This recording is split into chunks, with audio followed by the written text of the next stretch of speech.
Okay, Ryan, why did you write your name?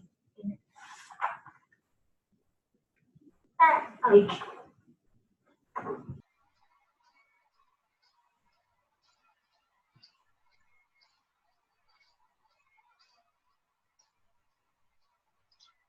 Don't do that. Stop that.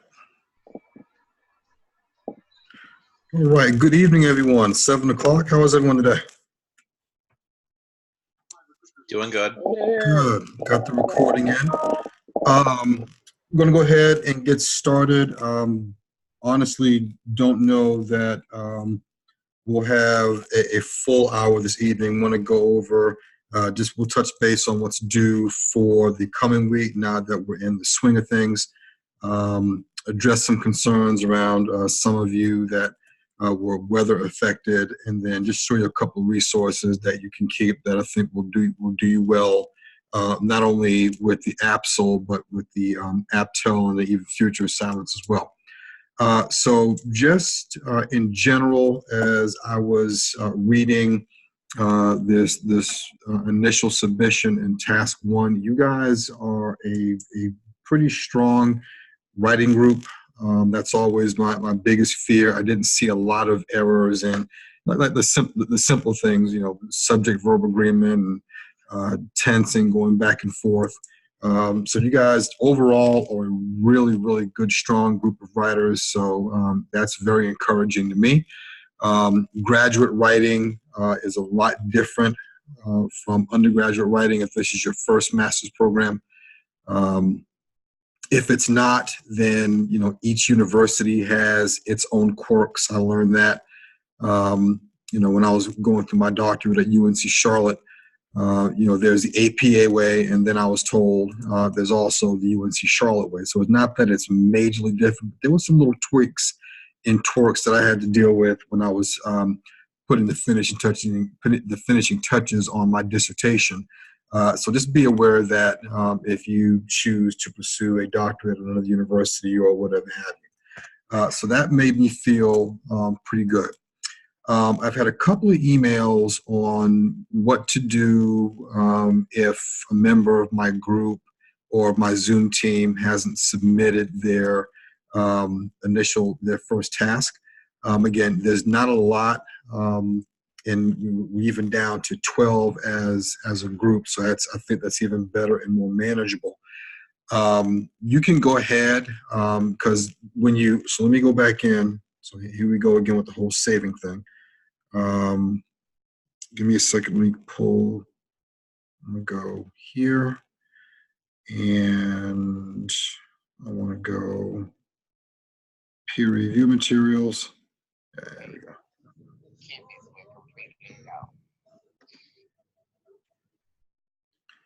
And open.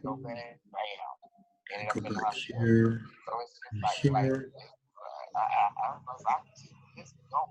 here, and here. Here we go. And then I'm gonna come here, share. Come on. Okay. So hopefully you're now looking at my screen. And I'm just going to pull up again it was already up, the peer review template feedback form. Can anybody see that?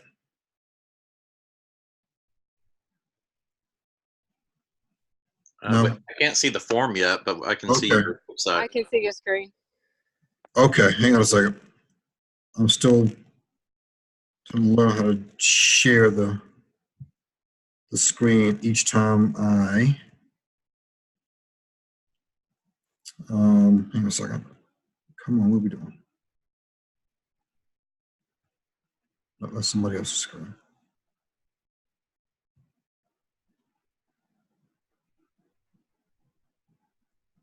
Oh, here we go. Okay, I'm gonna go here. No.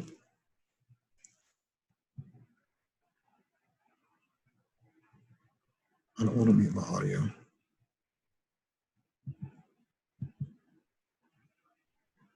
Oh, dear Lord, stop that.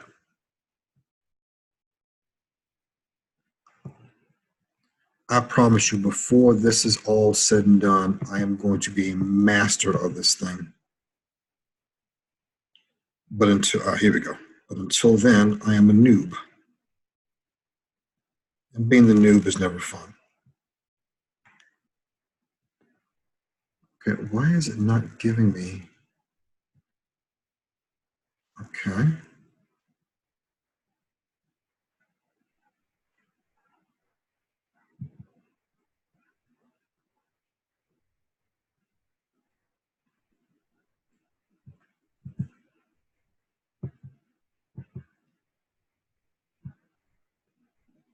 Oh, duh.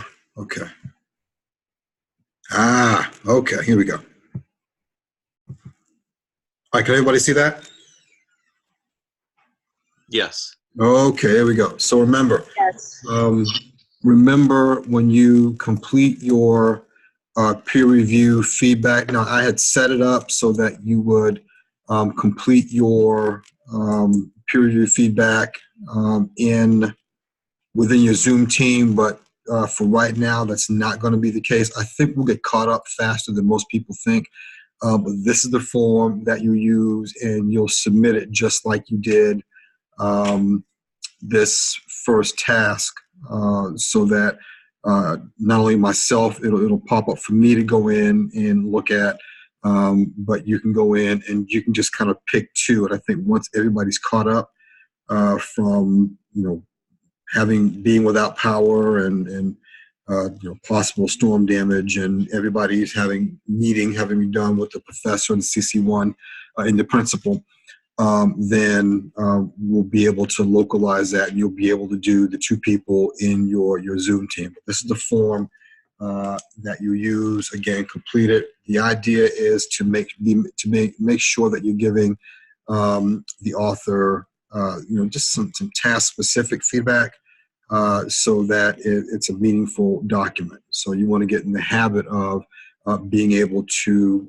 critique and then provide that feedback to your peers. And that's one of the mental switches that both Dr. Lamb and Dr. Stedman will talk to you about on Thursdays in the coming weeks, is about making that transition from working with peers, working with teachers as peers, and then working with people that you will then have to, that you'll be supervising. And that transition sometimes can be difficult to make. You may have a policy as a grade level AP where you want teachers to, submit all things to you for you to look over to make sure that before they send it out in a grade level newsletter or whatever have you, that it makes sense, that it's grammatically correct, that there's no misspellings on there. And so this will get you into the habit of doing that. I've been a principal now for, I think 18 years. I've lost count at this point. And even now, before I send out a newsletter or before I send out a staff newsletter or parent newsletter, I give it to my secretary to look over and peruse. And so even I'm not immune to that. And I think I said last week, I'm a pretty decent writer. But, we make mistakes. We don't pick up on our mistakes. So it's good to have other people review that work. So any questions about the peer review? So if, one person in your team still hasn't submitted their first task yet, I know there are just a couple, that's fine. You can grab another one to review. It's going to be okay. We're a class of 12, so it's not going to hurt anything if we review across Zoom team. Just want to get the two done, get those submitted, and then, I'll get those turned around pretty quickly once you get them submitted. So any questions there? Outstanding, although I do not believe for 1 minute that I am explaining all this correctly. All right, a couple of things that I wanted to share with you that I thought would be pretty useful. No, don't save the changes. Thank you. Okay, yeah, good. So one of the things I did want to point out to you that I noticed is that a lot of you were citing information, statistical information about a particular, your city or your district or whatever have you. And that's fine. to do that. But the general rule is any information that's not common knowledge is information that you want to make sure that you attribute um, to its source. And so I gleaned for you a couple of documents that, and I've already placed them. Let me get back to come on. There we go. So the first couple of documents, if you can see my screen, I'm going to put right here, I placed in the APA format materials. And hang on, I got to do a second share. So share. Can anybody see that? APA format materials?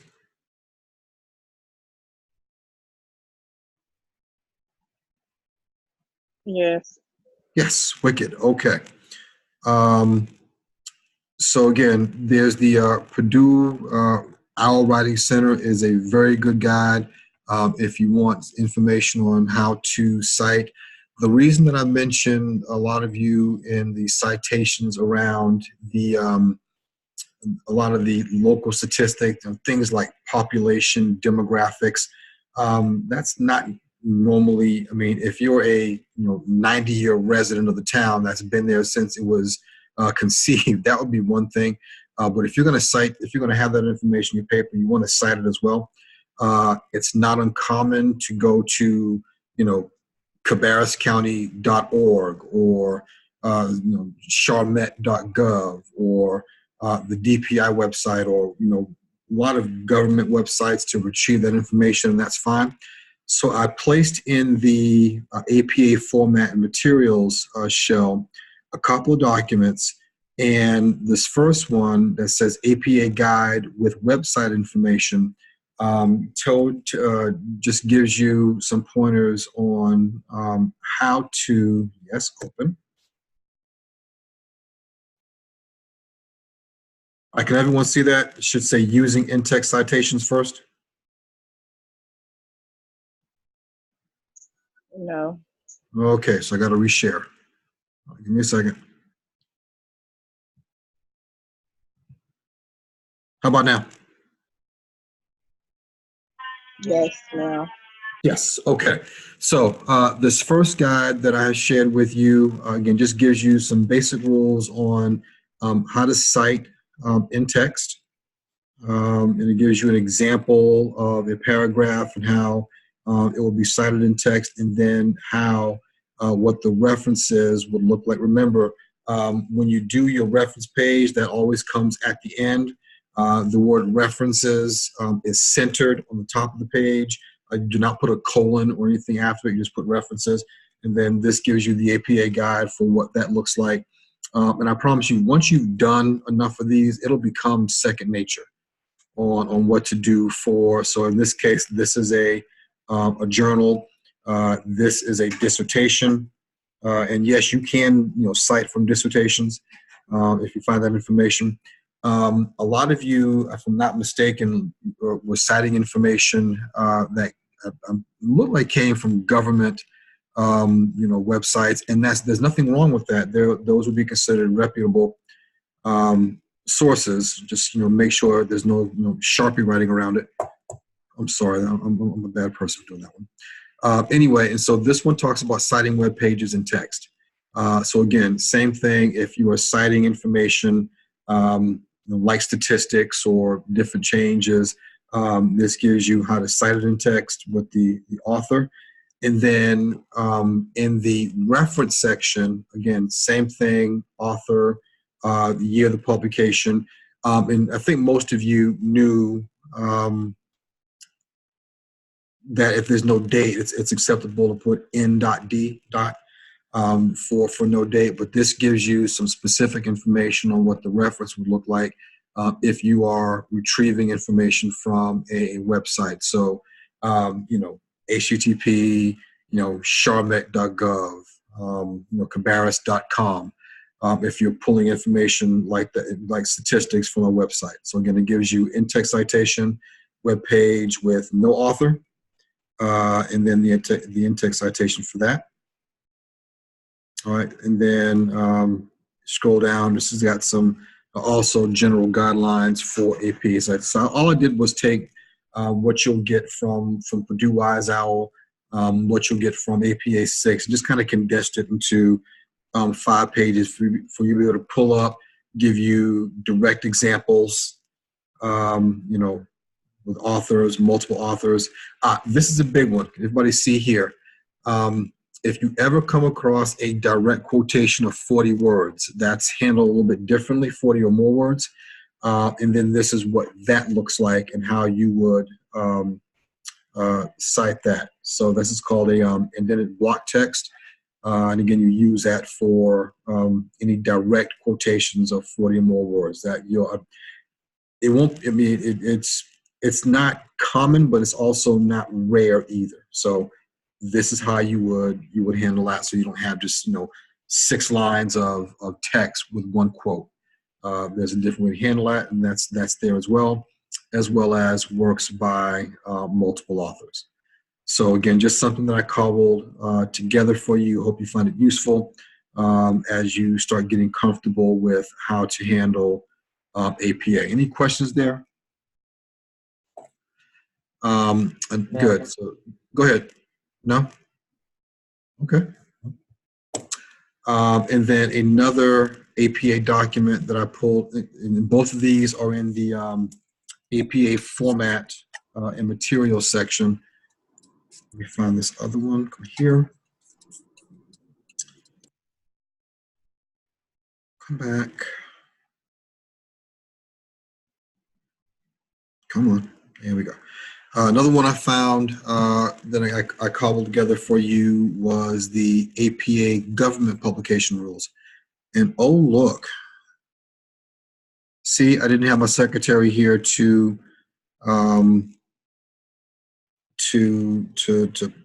proofread my stuff, and I can't spell publication, so I'll fix that before the evening is over. So let me open this up and do another share.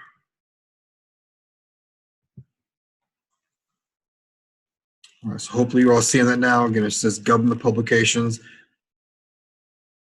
Okay. There we go. So again, government publications, again, tells you, you treat it as a document, book, or brochure. And again, it gives you exactly how to format an in-text citation and then a reference if you find yourself pulling information from a government. I found this pretty useful because when I was doing my dissertation research, I was reading a lot of government reports, especially in Milwaukee, in Wisconsin. That's one of the Milwaukee, Wisconsin has one of the oldest voucher programs in the country. And so with what I was doing with my dissertation, I was looking at, whether or not Milwaukee found it successful or not. So I was looking at government reports and, had to pull several in mind. So I found this very useful because I was looking at a lot of government information. But again, same thing, gives you several examples or in-text citations, various government agencies, what the reference would look like. And again, if you're pulling it from, if you're not reading the actual report and you're pulling it from the website, then you would follow the website rules for the APA citation guide. So again, that's just 2 documents that I cobbled together for you. Both those documents are found in the APA format materials. So you're not, having to spend time hunting around Purdue Wise Owl, which is, again, it's a great site. But it kind of gives you a quick glance so that as you're putting together your reference section, not only now, but in the future with the APTIL, you'll be able to just kind of quick glance at copy, paste, well, not copy and paste, but match, and then keep it rolling. And after a while, it'll become second nature to you. All right. So any questions there on those 2 documents and where you can find them? Yes, I know I stopped sharing the screen. Okay, outstanding. Let me see a couple of chats. Jonathan, yes. So I did not do any marks on your paper for this first one, what I did was I placed my comments on what I found in the actual grading section. There's a little box there that I can type in. And so if you pull up your grade, the comments that I made about what I found on your paper should be there. Okay. So a couple of things that I posted earlier this week, and I know it's just Tuesday.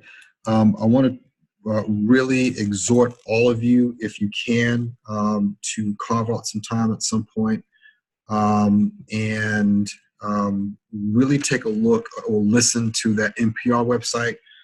It's a pretty powerful piece, and if you do the reading in chapter 2 in the Ubin book, I think you're going to find a lot of parallels. But until you've had a chance to actually listen to the podcast, and then there are some other things, if you actually go on the site that I can look at and show you later, but if you can at least listen to the podcast, I think it'll give you a really good perspective on chapter 2 in Ubin. And then it'll give you a really good perspective whether you are working in a low-performing school where you have a good chunk of students that may be struggling and have needs, societal needs, or if you're working in a high-performing school and you've got a handful of kids that may be bussed in, that may be transferred in. They may be, one of the common terms is choiced in, so they were able to choice out of a low-performing school. Now they're in your school. So I'll give it another week or two and give you time to listen to the podcast, and then we can circle back around to it. Has anybody had a chance to listen to it yet? I started listening to it today on my planner, so I still need to finish it. Yeah. Yeah, you'll need about 55 minutes. And I'm a bit of an NPR nerd, and I love the show Hidden Brain. It's a really, to me, it's a really good show, and they have a bunch of interesting topics. That's just kind of the nerd in me. But that particular one really got my attention, both as a man of color, but also an educator. And I think once you listen to the podcast, both of those will make sense. So as all of you are beginning to look at gathering data and looking at data, one of the things that is going to come up at some point is EVOS. And so first of all, how many of you have either seen an EVOS report, seen your EVOS report, have any idea of what EVOS is, or have never, okay, back up. Has anybody not seen EVOS or know what EVOS is? Okay, so then I guess we are all working from at least a Absol template materials. Okay, an idea of knowing what EVOS is. And so there were a couple of documents that I wanted to share with you. And I know you can't see my screen yet. So if you go into, okay, I lost my camera. Here we go. Okay. So when you go into Blackboard and where's my share view? Okay, full screen. Share. Here. Okay. So if you go into Blackboard and you scroll down here to Absol template and material. So again, same thing. All of you know where the template is, but then we've got several resources for you as we're going through the Absol process. We showed you where the default material was, an example of a completed Absol. Guys, look at the example.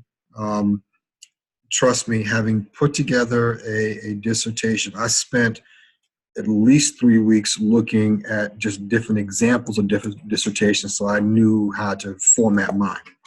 An example of a school-wide literacy plan, and then some other documents that we have added there for you. So one of the documents that I added was one that I actually use with my own teachers. And so when we're looking at EVOS data, let it open up so I can reshare the screen.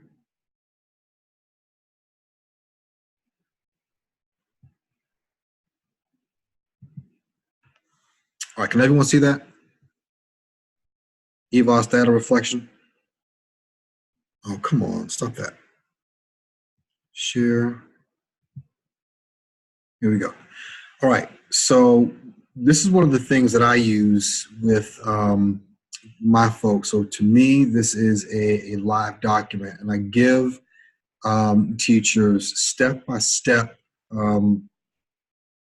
examples of how to, evaluate their own EVOS data. And so what I do is for teachers, because in elementary school, not all teachers have EVOS data. So for those teachers that have EVOS data, then we use this in the creation of the PDP.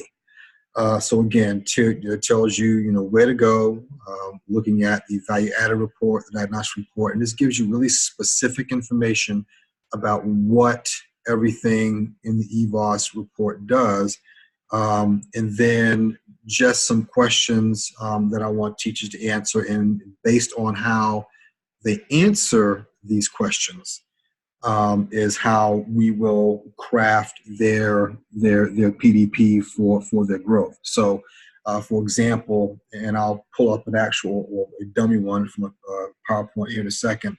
I have a teacher who is a teacher that always makes growth.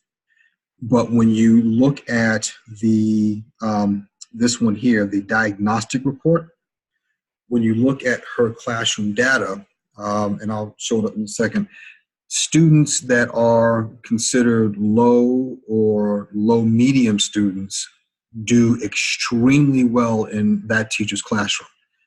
They routinely have 2.5, 3 years worth of growth in 1 year. Students, however, that are coming to her that are already blue and or green and or blue, which means at or above grade level, when you look at her data, those students' line is below the MET growth line. So her low students do very well. Her high students do not. And so you could stop and just say, okay, well, congratulations, you've met growth again, or you're high growth, or even for high growth teachers. But when you look at this diagnostic report or the subgroup selection, that can really give you an indication, not only within individual teachers, but within, especially if you have multiple teachers on a grade level, can really give you some information. And when we were conferencing about that data point, she said to me, well, I spend a good chunk of my time working with, in a classroom of 22, she said, you always give me, 14 or 15 that are coming to me below grade level. She's a first grade teacher. And yeah, she's right. I do that because of her strength. And so in crafting, even her PD needs, I don't have to give her a whole professional development on how to teach reading. She knows how to do that. My focus on her is, okay, what do we do? What can we do to make sure that you're addressing with equal rigor your students that are coming to you at a below grade level versus the ones that are not. Does that make sense to everybody? So this is a really good document to use. I think it works with any grade level, especially if the teacher has EVOS data. So if you get the opportunity to use it, you can download it, save it. I think it's a great document to be able to have some good conversations with around where teachers are and what they need to do with kids. And then the final, yes? I'm not sure if you know, but how do you access the EVOS data? Is that through the principal? Yes. So this is where things will get a little tricky. And so a good place to start would be with yourself. Go through the process with yourself. The principal has access to everyone's EVOS data. Now, the updated EVOS data won't be released until October, maybe November. It frustrates everybody that DPI waits so long, because the other information that comes out at that time is the student projection scores. And yes, thank you for giving them to us, but we're going into winter break, so appreciate it. But yes, Jonathan, the principal would have EVOS data. He or she may be comfortable with giving you the school-wide data. They may or may not give you individual data, and so don't be surprised by that. But you can do much the same thing with school-wide data as well. To be able to look at school-wide trends, so you can break the data down by school and say, okay, how did we do with our students of color? You can break it down by your EC demographics. How do we do with them? How do we do with males versus females?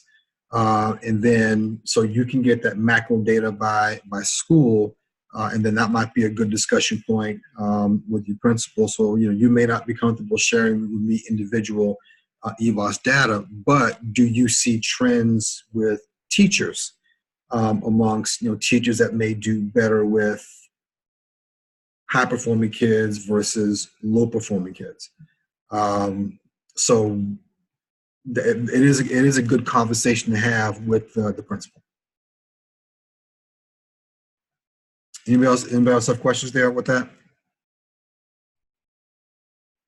So what I I want was to just go ahead. asking, did you create this document or did you pull this document from Eli? I am a quintessential educator, so I stole it. And I ain't ashamed. Yeah, I stole it. But when I first saw it, it worked very well. And at that point, I had just been creating. Up to that point, I had been creating PDPs based on EOG data, which you can, and you should. This gave me a completely different look, and like I said, it changed the conversation I was having. Going back to that first grade teacher, phenomenal job with students with low end students, but struggling with students that are at a grade level. And a lot of people would think that is counterintuitive, but when this teacher, her work ethic, it actually makes sense, because she literally just pours her heart out to those kids. And I think we underserve high performing kids in general. So that's another area that you can look at.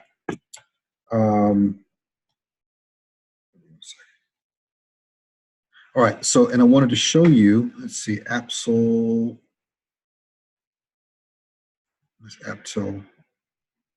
Here we go. So this next information came from, come on, a DPI website that I found, and I'm not going to go through a PowerPoint that I found. I'm not going to go through the whole thing. I'm going to open up here.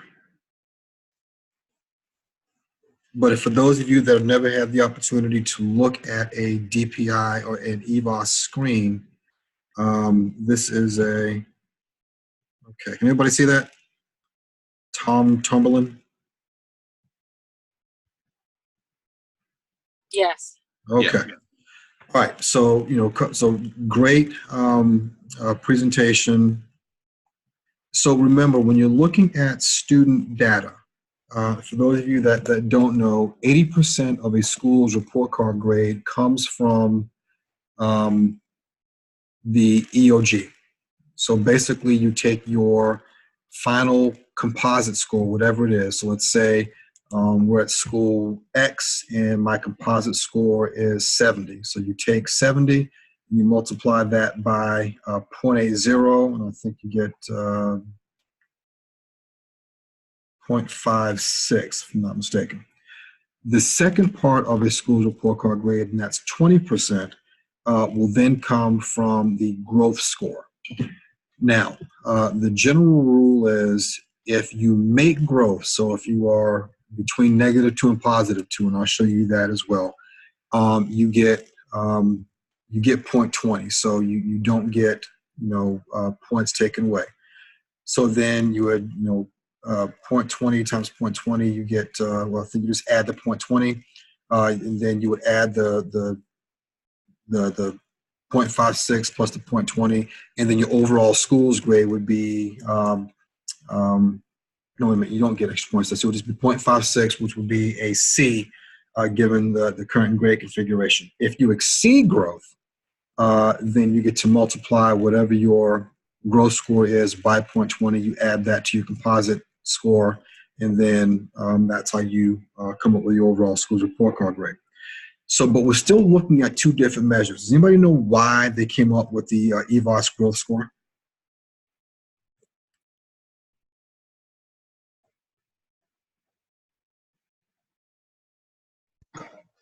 Dr. Crawford. Hey. I would think that because even if you have low performing schools who can't necessarily get to the ELG scores that you're looking for, you still want to see that students are moving in the right direction. So Right. It is, and the EVOS score was an attempt to recognize that. Edie, I'm going to use you because I'm more familiar with where you are. The EVOS scores were an attempt to recognize that a kindergartner walking into Tuckasegee Elementary on the west side is going to be a lot different than a kindergartner walking into Ballantyne Elementary over off 521. And for those of you that don't know, the west side of Charlotte is the most economically impacted area in the city. And Ballantyne, well, they just got money and lots of it. And so those kids are going to walk into kindergarten in two very different places, but we still want to see the students grow. The other thing is it's supposed to be a measure of teacher effectiveness. Now, I've been reading the research in the journals, and there's beginning to be some pushback on just how accurate EVOS is. I think until somebody proves that it's not accurate one way or the other, we're still going to use it, but just keep your eye out on the journals and anything you see. And I know this has been a big bone of contention with many teachers' unions with the use of EVOS and growth. Couple of things I wanted to show you. I'm not going to go through the whole presentation, but for those of you that haven't had the opportunity to look at an EVOS growth. So all of you know that making growth, needs assessment expected growth is +2 to -2. But I would caution you as you're looking at, once you get the opportunity to look at individual teacher data, the teacher over here at +1.5 is in a much different place than a teacher over here at -1.5. Both teachers can come to you and say, hey, I made growth. And you could celebrate that, but your conversation with this teacher here is going to be a lot different than the teacher over here, because you can have it. So that you don't get EVOS growth generated until how many years? Let me not know how long it takes. 3 3 years. I think it's 3 years. It is 3 years. So you could theoretically have a situation where a teacher could be -1.5, -1.85, and -1.6. And her 3-year average may actually fall below -2 once it's all averaged out, which is why again, congratulations, you made growth. However, let's talk about how we're going to move the dial from here back here. And remember, this line here, 0 represents a year's worth of growth in a year's time. So 0 is kind of your magic number. Anything greater than 2, this is your exceeds growth. Anything negative, greater than -2, did not exceed growth. So for instance, I'm going to give you an example. Last year, with my math scores, in the 2017-2018 school year, my overall math grade was does not meet expected growth. We were -2.82, so we were sitting over here with our math score. This year, we were able to move that dial from here to positive 1.15. So we did not get high growth, obviously, but we made just over 2 years worth of growth from last year to this year with our math scores. So we can look at it that way as well. So again, this just gives you kind of what you're looking at. When you, and another question you can ask when they become available is if you can look at the student projection scores around reading, math, and science to kind of give you a sense of what you're looking at. Let me see. I gotta. There we go. There we go. Gimme. Here we go. Clarification on draft. Okay, iPhone person, I'll circle back to you, but I put the actual comments in the grading section of the paper. That's where you'll find it. Turnover rate, 2 teachers in the school. Okay, so. Sorry, I saw the comments on the paper, but if we want to respond back to you and ask for a little bit more clarification, should we email you? Because I don't see a response button in the discussion. There is, so you just shoot me an email. Okay, And that'll be fine. thank you. Yeah. Turnover rate, 2 teachers over 3 years. Would EVOS to be a good area for me to view that? So, Jonathan, yes, the school-wide data is something that you can definitely continue to view. And so depending on what the data says, the first place you can start is, we have a turnover rate of X%, because that's definitely going to have an impact, I think, on the school's overall data, especially if you're having to turn over new teachers year after year after year. And the reason that they wait 3 years to actually count EVOS data is so that a teacher can get their sea legs under them. So right now I've got 4 teachers who at the end of this year will have that 3 years with the data, and then I can stop and see where they are and begin to figure out how to adjust. So what you would be looking at, let me find another screen I want you to take a look at so I can kind of condense this. Okay, so again, this is an example of a student subgroup breakdown of EVOS data. And again, those are the scores we were talking about. So again, if you look at the students with disabilities, they met growth at negative 1.31. Now again, that you're working with students that are already behind the 8 ball. So, that conversation can be a lot different than, look at your economically disadvantaged students. They are not meeting growth at negative 2.54. So that's almost 2.5 years of negative growth for those students. And anybody notice anything about the Black students? They're at negative 2.4, which would lead you to suspect what? They're not performing as well as their peers. And what else? The high poverty school possibly. Right, you're probably looking at a high poverty school full of students of color. So the other conversation you can have is, again, I'll just use another personal example. I have one student right now, the 4th grader, and this one student is going to hit me across 6 subgroups. He's going to hit me with his reading scores and his math scores. So reading and math, 4th grade. He is a male student of color who is also ELL and EC.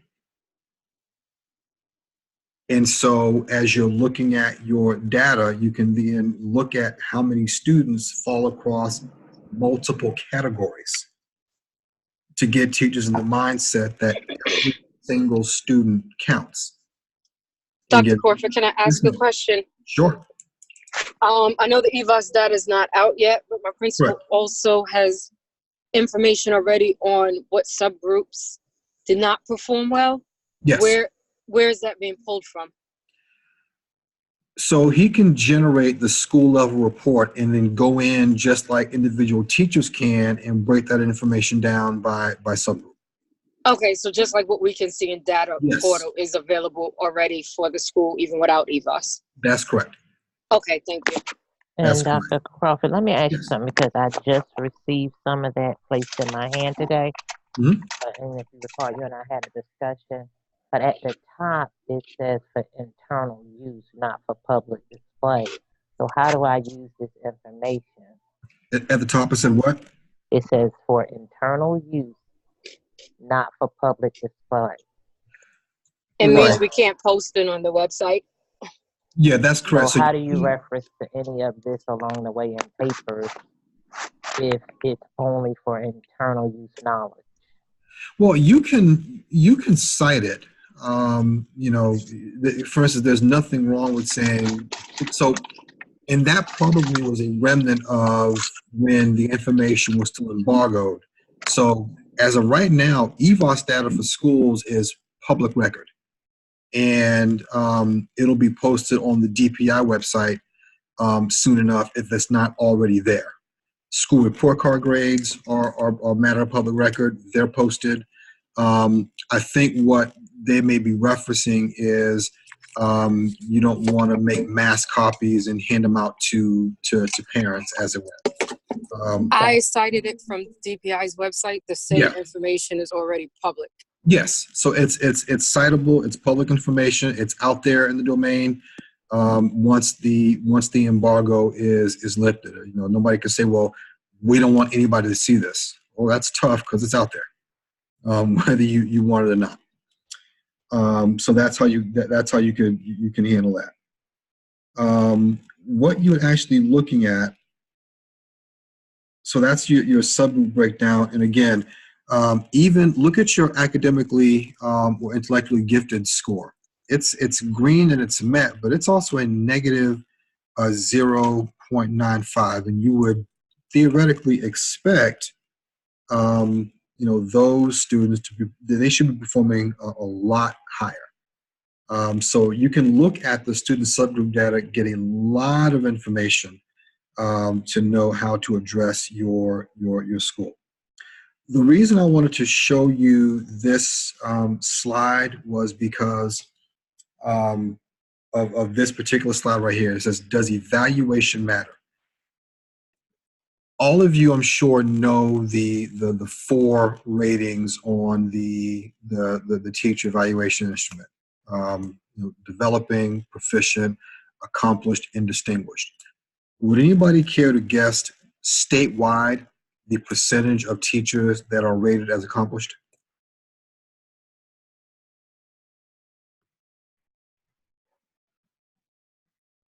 Probably greater than 50%. I hear 50. Anybody else?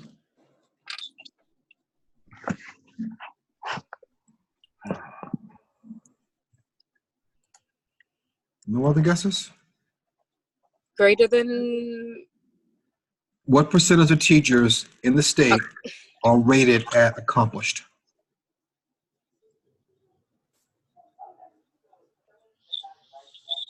I heard 50 as a guess. I would probably say less than 50. Less than 50? Okay.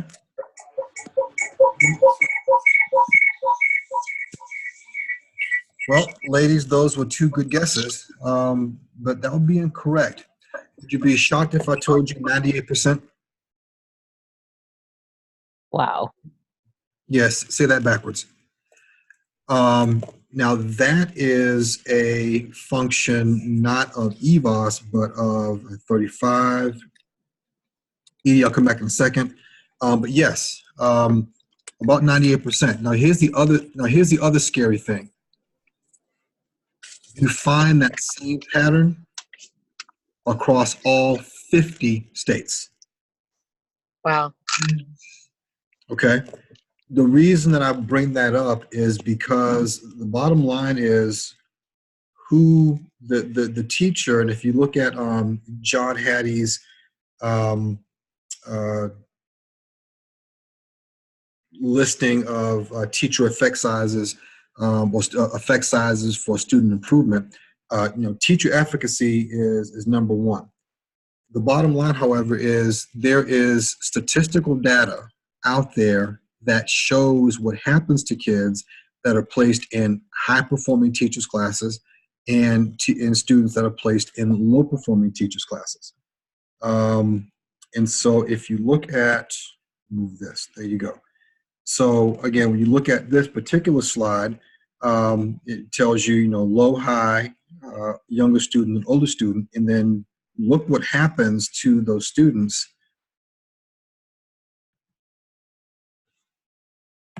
So obviously the student in the blue line was placed in a high-performing teacher's classroom, but look what happens in just 2 years to the student that was placed in the low-performing teacher's classroom. And that data is borne out over time over several different studies. Tennessee has one of the best studies where they track students beyond 2 years. They actually track students into adulthood. And you see these same type of effects in earnings, whether or not they went on to earn advanced degrees. And as you listen to that NPR podcast, you're going to hear something very, very similar. But, this is exactly what happens, and this is math. You have two students that started off in fairly similar places, 1 out of 50, 1 out of 52. So they were largely in the same place, and look where they wound up just 2 years later. So assume for a minute, ladies and gentlemen, that this is a 3rd grade student. So now at the end of 5th grade, the student that was in the high performing teacher's classroom is now going to leave elementary school close to the 60th percentile. So this is a student that is going to be, at minimum, get to take advanced math and take algebra in 8th grade. And then the student in the low performing teacher's classroom is going to come out in the 44th percentile. Will have to follow the regular model and not take algebra until 9th grade. So so going back to looking at your teachers' EVOS data, looking at teachers that meet, looking at teachers that exceed, looking at teachers that did not exceed. Here is why that matters, and then here is why principal evaluations matter. So I know a few years ago in Charlotte-Mecklenburg schools, they did a correlation between teacher evaluation marks and they looked at teacher evaluation marks on the end of year summative, and they compared that against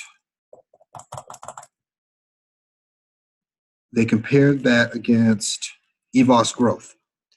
And so what they found was a very high number of teachers, again, rated at accomplished or better, that were getting, that were coming in negative for EVOS growth. And that's a difficult conversation. How are you rated as accomplished, and you have an EVOS growth score of, negative, 3.5?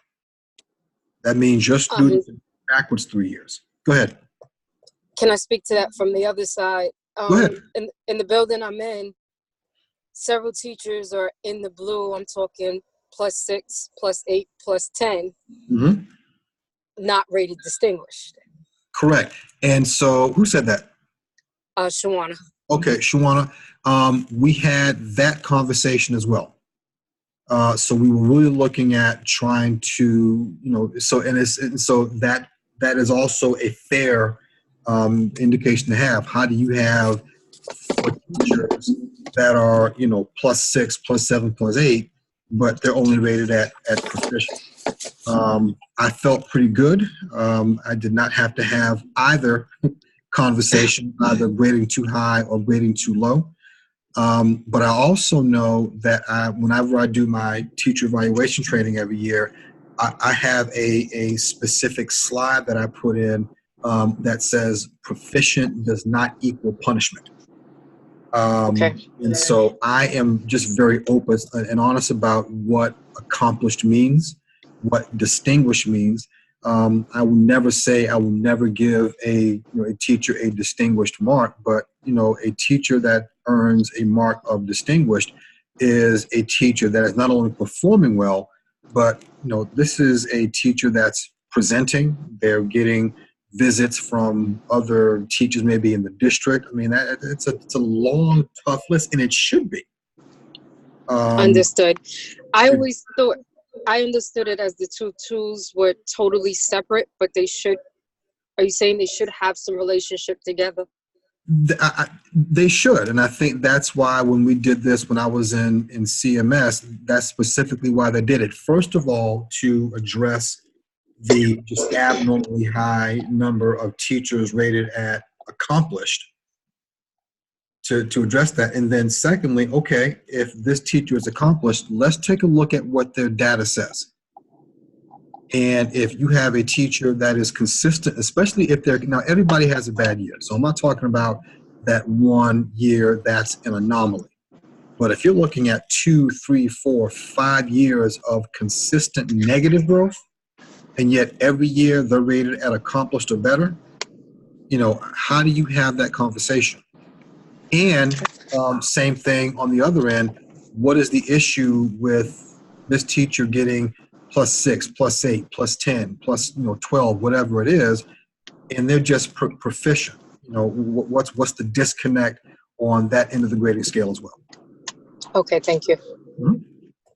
Again, same thing with the older kids. If they were placed in the high-performing teacher's classroom, you can see how they grew, and then what happens here. And folks, given my time in elementary school, what this means for me is a bad first or second grade teacher can keep a kid from graduating high school. I mean, it's just that serious. And plugging in holes and leaving gaps in students' knowledge is how I look at it from my perspective as well. And then the same thing is borne out with reading and math.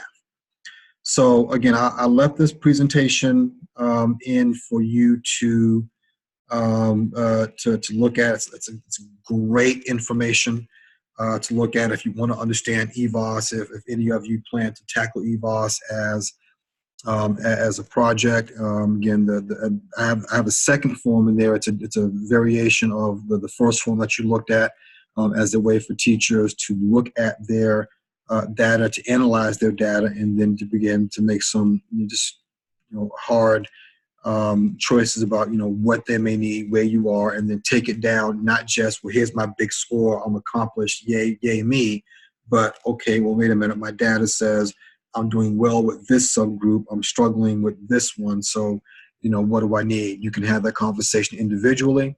If you wind up at a middle school, you can have it as a grade level. If you have it at a high school, it's great to look at, within your department on who's being assigned what students. Edie asked, can you speak to where student projections come from? This is always a contentious subject matter in my school. So the projections are pretty simple. So I'm going to start with a 6th grade example. And actually, there was a slide up here. So if you look at, let's look at a 6th grade student. They'll look at, so you always look at the previous 2 years. So with a 6th grade student, you would look at their 4th grade, and we'll stick with math. You look at their 4th grade math scores. You look at the 5th grade math scores. Those two scores are dumped into a formula, and out comes what the projected score for 6th grade is. So if you look at student A, what they did here, so this is how they looked at this one. So let's say in 6th grade, my math score was, in 4th grade, my math score was 200. In 5th grade, my math score was 205. So my 6th grade projected score would be, say, 210. The idea being that at the end of the year, if I score at 205, then I may have just missed making growth. If I score 230, then I had a phenomenal teacher and I probably exceeded growth given that. So they just look at the previous 2 years. They dump it into a formula, and that's where the projections come from. I'm not sure why they're so contentious. And it's the same thing going into high school. They look at 9th grade. They look at 7th and 8th grade EOGs. They dump it into the formula. That's your 9th grade expected score for Math 1. Dr. Crawford. Yes. So the reason I was mentioning that is because a lot of the information on how they come up with the scores doesn't necessarily get shared to the teachers. Mm-hmm. So it gets contentious when, let's say a kid is projected to maybe go up by 6 points. And then Ain't nothing in there. you Go on get to the end upstairs. of the year, and that kid improved by 4 points. Right. And and teachers are You like, can walk with it. that's growth. You know what I mean? I mean, it may not have been the mark that you were looking for, but it's growth. Yes. But in the EVOS world, that's going to be negative too. Well, so again, it's a formula, and there are statistics that come into play. So a kid that was expected to score at 210 that only scored at 208, that's probably statistically going to be within the margin of error. So that kid may break even for you. Now, I'll tell you where many schools really fall into trouble are schools with high numbers of students at the upper end of the scale. So, for instance, what in God's name do you do with a kid that's already sitting at the 99th percentile?